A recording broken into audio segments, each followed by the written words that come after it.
देने वाला सन्नाटा। कुछ और तो भरोगे टमाटर के अलावा? इतना पैसा नहीं।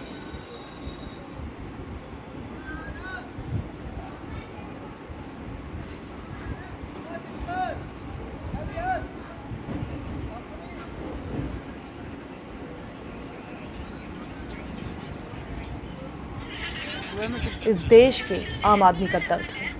टमाटर बहुत महंगा है, मेरी हिम्मत नहीं पड़ रही है। अब वहाँ जाके क्या भाव बिके क्या भाव ना बिके, फिर हमें घाटा लग जाता है। जैसे मंदा अगर ढीला भी हो जाए या कुछ हो जाता है जैसे टमाटर, तो फिर घाटा लग जाता है थोड़ा, पेट गुजारा नहीं हो पाता। और गुजारा करने के लिए तो कुछ भी मिले, सब यानी सारी चीज़ें ही कुल मिला के महंगी हैं। जो भी चीज़ लेने जाओ वही महंगी है। अब हम यानी इतनी हमारे पास गुंजाइश नहीं है। वापस आपका ठेला ऐसे खाली जाएगा वापस? कुछ और तो भरोगे टमाटर के अलावा? इतना पैसा नहीं।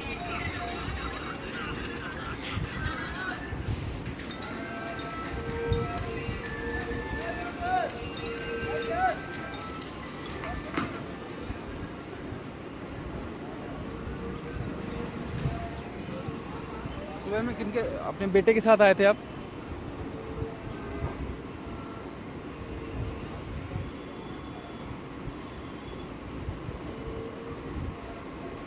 कोई बात नहीं।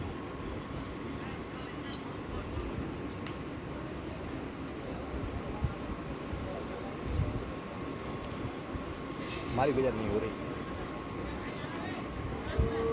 कहाँ से आए हैं आप? कहाँ रहते हैं? जहांगीरपुरी जहांगीरपुरी में रहते हैं यहाँ दिल्ली में? किराए पर रहती है। कितना किराया? 4000। और कमाई? कमाई का तो 100 रुपये का भी हिल्ला नहीं। 100 रुपये भी 100-200 रुपये भी टाट पड़ रहा है। That without discussing the merits of Mr. Narendra Modi, I sincerely believe that it would be disastrous for the country to have Narendra Modi as the Prime Minister. तो ये है भारत में एक आम आदमी जो सिर्फ अपना गुजर बसर करने के लिए सिर्फ चाहता है कि इतनी कमाई हो जाए कि वो अपने बच्चों का, अपने घर वालों का पेट पाल सके और सिर के ऊपर एक छत मेंटेन कर सके। सिर्फ इतनी ख्वाहिश है उसकी, इससे ज़्यादा कुछ नहीं है। इससे ज़्यादा कोई ख्वाहिश नहीं है उस आम आदमी की, उस गरीब आदमी की। लेकिन जब इतने बड़े बड़े आंकड़े हमारे मुंह पर फेंक दिए जाते हैं, अर्थव्यवस्था में इतने पोजीशन पे पहुंच गए, बहुत जल्दी हम अमेरिका को पीछे छोड़ जाएंगे, बहुत जल्दी हम ये कर देंगे वो कर देंगे, तब ये आम आदमी बैठकर सिर्फ और सिर्फ अपने आंसू पोंछते हुए अंदर ही अंदर खुद पर तरस खाकर रह जाता है। क्योंकि सवाल ये किसी से कर नहीं सकता और इसका सवाल हुक्मरानों तक पहुंचाएगा कौन, और हुक्मरानों को इसके सवाल से फर्क पड़ेगा भी कहाँ, ये बात ये गरीब भी जानता है। इसलिए सच्चाई ये है। रवि नायर बिल्कुल सही लिखते हैं कि आप ज़रूर कोई एक बहुत ही हार्डकोर नरेंद्र मोदी के फ़ैन होंगे अगर आप इस पूरे वीडियो क्लिप को अंत तक बिना आंखें नम किए सुन जाएंगे। प्रशांत कुमार लिखते हैं, राजनीतिक मंचों से हुंकार भरने वाले हुक्मरानों को ये आंसू दिखते हैं या नहीं। अंदर तक हिला देने वाला एक ऐसा स्टेटमेंट है कि प्रशांत कुमार ने फिर एक और ट्वीट किया और लिखते हैं, मजबूरी और बेबसी ने हंसी छीन ली है, इज्जत ईमान से जीने की चाहत आंसुओं को रोक रहे हैं, मगर महंगाई की मार से दिल रो रहा है, आंखें दर्द बयां कर रही हैं और ये कहानी सिर्फ इस सब्जी वाले भाई की नहीं है। वहीं वरुण ग्रोवर जो कि राइटर हैं वो लिखते हैं, कुछ लोग कहेंगे ये देश को बदनाम करने वाला वीडियो है, हो सकता है कोई इन्हें झूठा भी साबित करने की कोशिश करे। ये अच्छा बोलने का युग है, सच्चा बोलने का नहीं। बाकी क्या है, तालियां, महिमा मंडन और नारेबाजी रुकनी नहीं चाहिए, खास करके विदेशी यात्रा और न्यूज़ टीवी पर। क्रिप्टिक माइंड के नाम से ट्विटर हैंडल लिखती हैं, The silence from 33 seconds to 48 seconds says it all and is so heartbreaking. This is the other India that Godi media would never show you. वहीं इस video को अब राहुल गांधी ने भी ट्वीट किया है। लल्लन टॉप का ये वीडियो है। देश को दो वर्गों में बांटा जा रहा है। एक तरफ सत्ता संरक्षित ताकतवर लोग हैं जिनके इशारों पर देश की नीतियां बन रही हैं, और दूसरी तरफ है आम हिंदुस्तानी जिसकी पहुंच से सब्जी जैसी बुनियादी चीज भी दूर होती जा रही है। हमें अमीर गरीब के बीच बढ़ती इस खाई को भर इन आंसुओं को पोंछना होगा। दीपेंद्र हुड्डा भी लिखते हैं निशब्द, ललन टॉप, हम इनसे कैसे संपर्क कर सकते हैं, शायद कुछ मदद कर सके। पत्रकार अजय कुमार लिखते हैं सब्जी बेचकर घर चलाते हैं रामेश्वर, दिल्ली के आजादपुर मंडी से टमाटर खरीद कर बेचने आए थे, इतना महंगा था टमाटर कि खरीद ना सके, खाली ढेला वापस ले जाना तो मंजूर थे।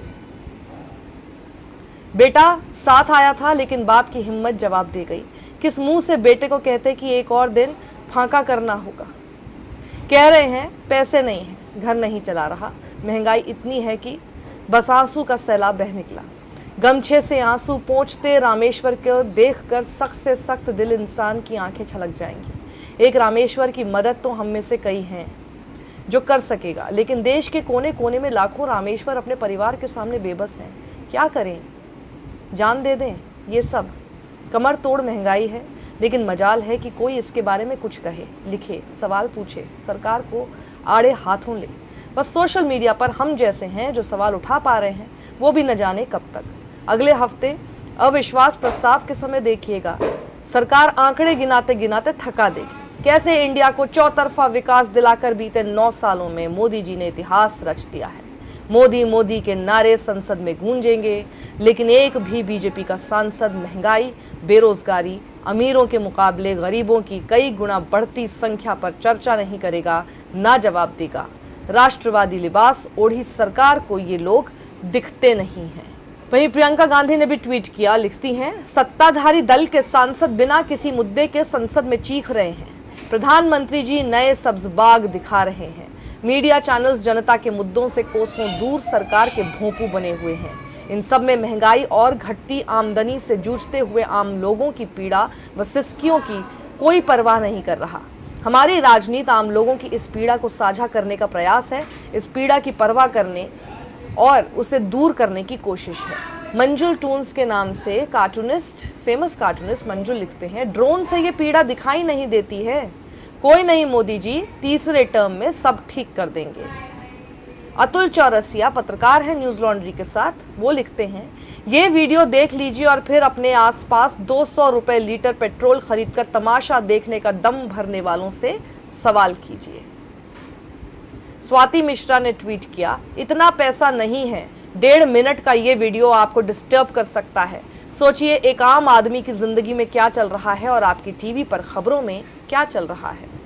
यशवंत देशमुख लिखते हैं, सी वोटर चलाते हैं survey agency, this literally made me cry, the impact of inflation is never in numbers, it's in the tears of such people around us. Majority of us playing with words in and around social media have no idea of what such crunch feels like or pains to the core. That is the point blank fact. लेकिन TV पर बड़े बड़े आंकड़े और विश्व गुरु की वाहवाही ही है, और उसी वाहवाही में ऐसे आम आदमी जैसे देश की असलियत को कितनी आसानी से दबाया जा रहा है आपके सामने, देख लीजिए। सत्यमेव जयते।